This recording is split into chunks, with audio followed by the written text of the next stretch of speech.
Adik-adikku sekalian yang sangat kami cintai, bahwa berbicara terkait demokrasi, negara Republik Indonesia merupakan salah satu negara yang ada di dunia ini yang menganut dengan sistem negara demokrasi. Tentunya sebuah negara demokrasi itu ada pelaksanaan pemilihan umum, ataupun sering kita sebut, sering didengarkan dengan namanya pesta demokrasi. Ini setiap negara tentunya berbeda-beda di dalam pelaksanaannya.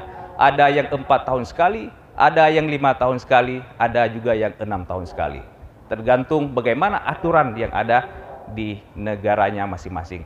Sedangkan di Republik ini, di negara kita tercinta, itu jelas disebutkan di dalam Undang-Undang Dasar negara kita bahwa pelaksanaan pemilihan umum ataupun pesta demokrasi itu dilaksanakan setiap 5 tahun sekali, di mana pemilihan yang sebelumnya ataupun pemilu yang sebelumnya itu dilaksanakan pada tanggal 14 April tahun 2019 yang lalu, dan kemudian juga akan dilaksanakan pemilu ke depan pada tanggal 14 Februari tahun 2024 mendatang. Tentunya kalau kita semua generasi muda, generasi milenial, generasi Z ingin bangsa dan negara kita maju, ingin bangsa dan negara kita dipimpin oleh orang-orang hebat, dipimpin oleh orang-orang baik, maka kita ayo sama-sama kita datang ke TPS. Ayo sama-sama kita beri hak suara kita kepada orang-orang yang terbaik, kepada orang-orang yang akan memimpin bangsa ini. Jangan sampai bangsa ini hancur. Tentunya kita yang dapat memberi hak suaranya itu adalah bagi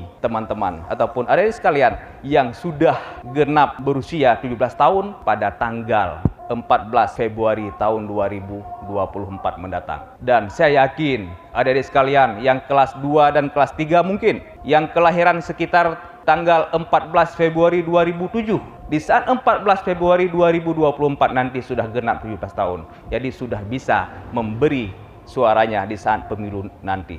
Adik-adik sekalian, 2023 ke depan tentunya sudah merupakan tahun politik. Sudah ada sejumlah partai politik yang menjadi peserta pemilu. Dan suara adik-adik sekalian, generasi milenial, generasi Z yang baru pertama kali ikut di dalam pemilu, tentunya akan menjadi incaran para peserta pemilu, akan menjadi incaran para partai politik. Oleh karena demikian, saya sangat yakin adik-adik sekalian sangat cerdas, adik-adik sekalian sangat banyak membaca. Makanya perbanyak literasi, pahami mana partai politik yang baik, mana partai politik yang sesuai dengan visi misi kita. Pilihlah, tentukan pilihannya. Jangan sampai salah dalam memberikan pilihan, karena salah dalam memberikan pilihan itu berefek kepada kemajuan bangsa dan negara kita. Adik-adik sekalian yang sangat kami cintai, tentunya kalian semua adalah generasi milenial dan juga ada generasi Z ya. Sangat akrab, sangat dekat dengan yang namanya media sosial, baik itu YouTube, Facebook, Instagram dan segalanya. Ayo kita bijak di dalam menggunakan media sosial ini. Pengalaman beberapa tahun yang lalu bahwa 2019 sangat banyak berita-berita bohong terkait dengan pemilu. Sangat banyak menyebarkan berita-berita hoax terkait dengan pemilu dan demokrasi yang ada di Indonesia. Oleh karena itu, mari rekan-rekan semuanya, adik-adik kami semuanya yang sangat dekat dengan media sosial, yang tiada hari tanpa menggunakan Facebook, YouTube dan sebagainya, kita mencegah dalam penyebaran berita-berita bohong apapun, harus kita cegah. Kemudian juga ayo kita produksi, memposting ataupun memproduksi konten-konten yang terbaik demi demokrasi ataupun negara kita lebih maju ke depan.